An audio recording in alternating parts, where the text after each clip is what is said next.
Good day, my compadres. Look at that pretty horse standing on the enchantment area over there. How about that? Okay, I'm Mams. We're back in our 117 world, and I got something to show ya.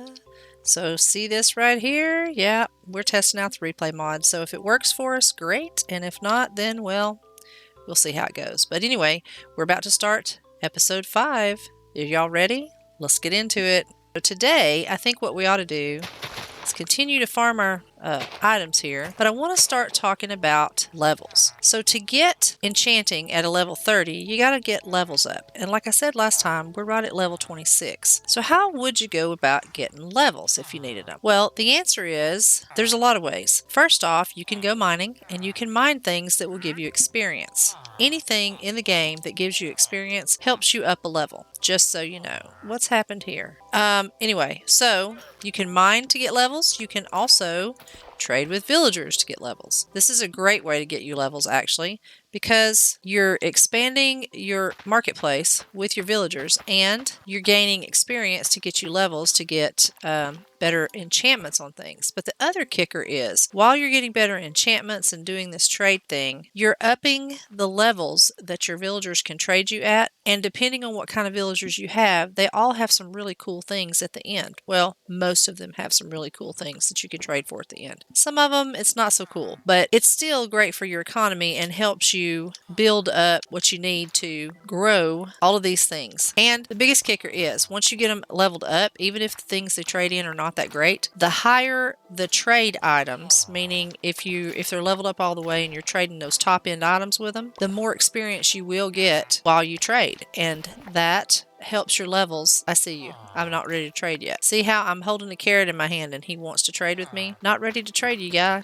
Not yet. Anyway, when we trade those high level items, we get more experience. The more experience, the faster we get those levels. And once we get mending on all of our items, when you get experience, it helps mend your items as well. So it'll end up splitting, I think, between the experience and the item mending. I could be wrong on exactly how it works, but the bottom line is, if you have villagers traded up all the way where you can just trade that last thing with them, no matter what kind of trading you do, it all counts for experience, and it helps you keep your items mended in tip-top shape and helps you gain experience when you need to get to that enchanting level.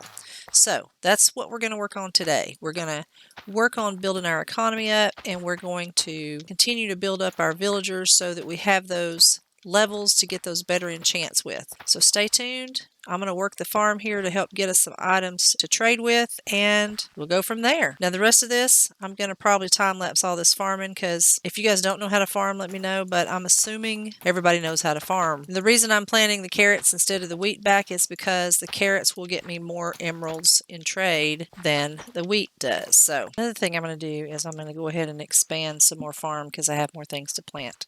So part of what this exercise today is going to be in is going ahead and expanding our economy, expanding the farm, and expanding all the things that we can trade, and gainfully employing our villagers as much as possible today. So I'm going to do our normal thing. We're going to set the timer for about an hour and see how we go. And yeah, so that's what we're going to do. Anything that's a repetitive action that we're taking, like building more farms, I'm probably going to time lapse it. That way you don't have to listen to me talk, and we've already talked about the actions I'm taking with the farms anyway, so I'm just going to repeat the process we did the other day, and the more we expand them, the more that will give us the ability to trade. And I need to go dump some inventory, so back to the time lapse.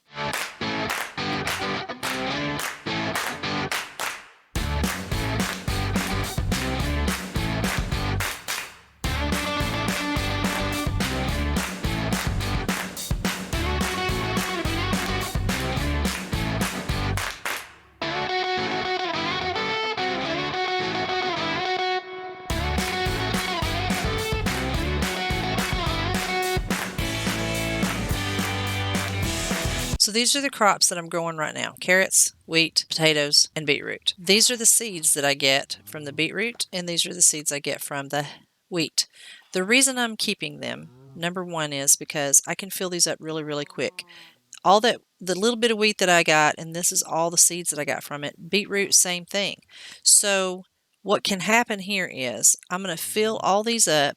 I'm going to hold on to lots of these, probably a double chest full, and the reason is before I start disposing of them. And the reason is because when I get to the point of doing an automatic sorting system, I can use seeds and rename them to something else and then use them as in my sorting system so that I don't lose as much other product that I want to sort. So that's why I'm keeping those, and I'll show you all that at some point in the future. We're not there yet.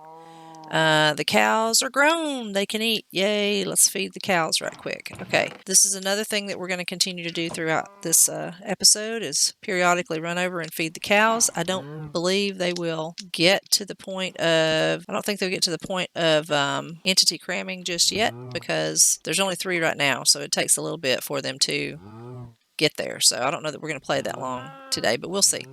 All right, while we're waiting on the crops to grow and me to do another planting, I am going to go ahead and make another compost bin. And the reason I'm going to make a composter is because I want another farmer. So let's talk about this. We have one farmer over there manning the farm that came with the town, and he's doing a fine job. He will trade me 2 things to begin with that I'm interested in. Then we have these other little farm plots around, right, that we could have a farmer help us manage, which would be fine. But the thing I really want to be able to do is trade with another farmer. So I could set another composter over here at this particular farm. They would both work this little farm right here, and then I would have the ability to trade with any of them, either of them that I wanted to. And I can set one up so he will trade, say, potatoes and carrots maybe, and the other one might trade for wheat and beetroot or some other combination of those 2 things, because I'd like to be able to trade in beetroot, trade in carrots, trade in potatoes, and potentially trade in hay or wheat. So I'm going to put another composter down right here. That way I know where my farmers are at any given time. We're going to have another one that's going to pathfind over here. There he comes right there. He's going to come over to this and take this job. I have no idea what his trades are going to be, but we'll look when he gets here. So this one that's already here, his trades are potatoes and carrots. That's perfect. That's what we're growing. Now what's the other guy? Wheat and carrots. That's not a bad trade either. Probably want to re-roll him to try to get beetroot, but I'm not going to trade with him just yet because number 1, I don't have enough, and number 2, I'm not ready to lock him in. And as soon as I pick his composter up, he may or may not take the job again. He may run off and let another guy come and take the job, and then you just got to fight with it. So sometimes when you get ready to start setting their trades in place, it's easier if all of them already have a job, because then you're not, or if you enclose them where they're the only ones that are available to get to that workbench, and then you don't have to worry about, whether they're going to take the one you want is going to take it or not. So what we're going to try to do while these crops are growing is figure out maybe what sort of jobs we want them all to have. This guy in a green jacket, he won't take a job. He's called a nitwit. He can't do anything except provide breeding. So he could provide children, but that's about all. So we do have several others around that can take jobs though. Everyone in a brown coat can take a job of some sort. So that's the kind of thing that we've got to figure out now. All right, let's go get some carpets. Look at that black cat. Do I have my fish on me? No, of course not. I put them up. I like the black cats. Where's my fish? 3, that's all I have left.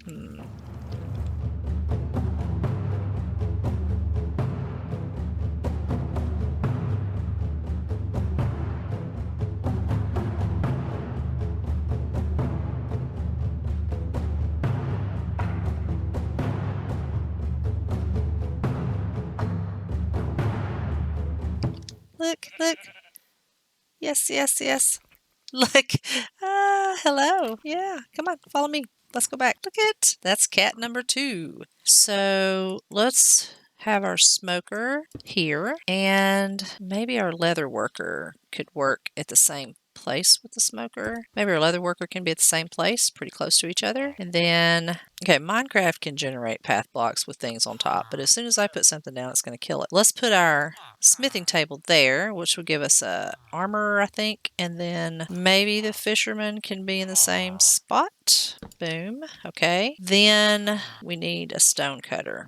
I'm going to end up probably making a lot of stone cutters and setting them around. I'm going to put him up here, all the way from the marketplace, kind of. I guess I probably should have stuck him over here. But anyway, so what have we got? So here's how this works. We have a leather worker. We can purchase leather from him. Okay. Then we have a butcher who wants me to give him pork chop, or we can buy rabbit stew. Now we can roll his trades if we want. Depends on what we have the most of. We might do that. All right. The next one we have is, you're a farmer, and see the farmer's handing out food, right? Where's everyone else yet? Let's see.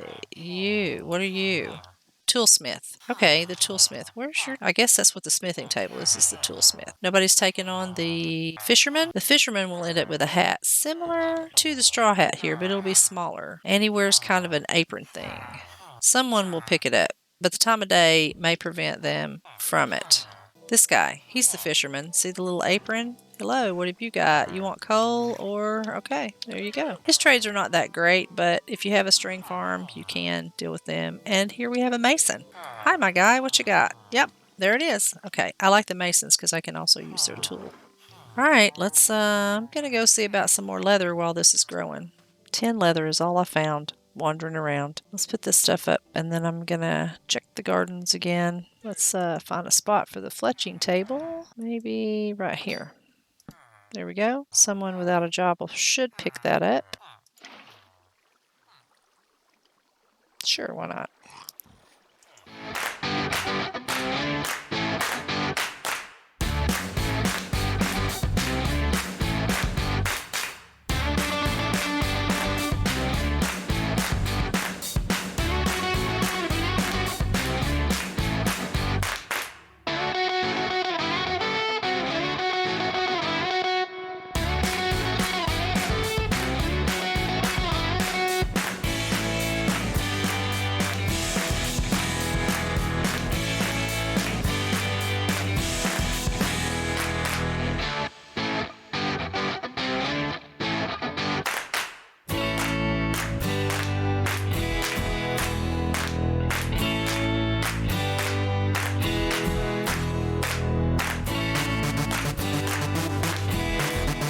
So that we can grow more, I'm going to keep a stack of carrots and a stack of potatoes. Let's just do half a stack of those instead of a full stack because we can grow a pretty good garden with that. Okay, that should... Let's see, you are the guy. Which one of these is yours, I wonder? Is that this one? Yep, okay. I want him to trade in beetroot. Can you do potatoes and bread? Oh, that's a good one, but not what I'm after, so this may take a minute.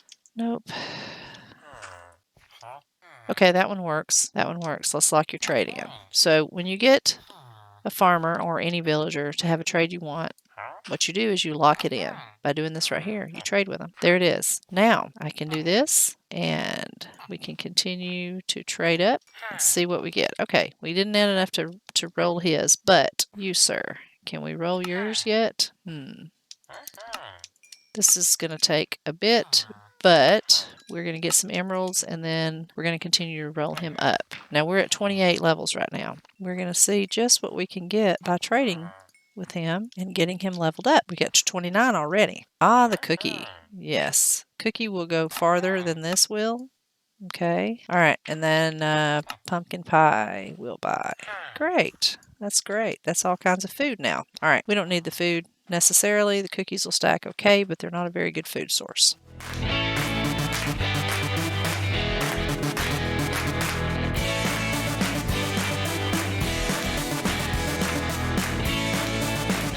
So what we will do then is we're about ready to make us an automatic composter. And what that will do for us is allow us to have the ability to take whatever food items or seeds that are extra that we don't want or need and turn them into bone meal. And it will do it for us auto-magically. Also, leveling up, okay? Anything that you cook in this furnace and pull out will also level you up. Do you see that? I went from 29.5 to almost 30 just from pulling that copper out. We're going to need 2 chests, 2 hoppers, and a composter. And the reason we want to use chests instead of barrels is because if you make more barrels, you have more fishermen, and the fishermen don't really do much for me. Okay, so to build this thing, we're going to have a chest here. This is where everything's going to come out. We want a hopper to feed into the chest. On top of the hopper, we put a composter. On top of the composter, feeding into the composter, we put a hopper. And on top of the hopper, we're going to want to put a chest, but we want that chest to be able to be opened. So we're going to take that out and put the chest there. We can still open it. Excellent. Now, the way that this works is the food we don't want. Let me show you what this looks like here. Okay, that's our brilliant machine. Farmer could still get to this. Not sure if they will or not. We'll see. But the way this works is you come up here and you put the food you don't want into the composter. This is food I'm not going to eat. It will move down and make this lovely little animation, and then everything that can feed down will feed right down through here. Now, if there's something that can't go in the composter, like the wood, it just takes up space in the hopper. So you can try all sorts of things through the composter. If it doesn't work for you to normally throw it in a composter, it's not going to work through this hopper. So poisonous potatoes, wood, all sorts of other things won't go through it, but anything that's a food-related item or a crop will absolutely go through there. So, except the poison potatoes. And there we have 10 bone meal already. Cookies, pumpkin pies, all those things make bone meal much faster than seeds. But if you have a whole lot of unwanted seeds, this is the way to get rid of them. And that's what we'll do with our seeds once we actually get to a point of being done with them. For now, I still want to continue to collect as many as I can because I want to use them in our storage system later. And I'm going to put a half slab up there because I can still open that chest with steps or half slab above it, and it just closes up the hole a little bit. So now we ended up with 18 compost or bone meal out of that, 2 stacks of cookies and pumpkin pie. So that's why you build that. Hi guys, it's Mams. Today's videos run just a little bit long, so what we're going to do is cut it here and run it into part 2. What we talked about doing today was we were going to grow our crop farm, build our economy, give all of our villagers meaningful jobs, and I think we've accomplished that. So I'm going to call it a day for here, and we'll catch you next time. Thanks for joining me. Bye-bye.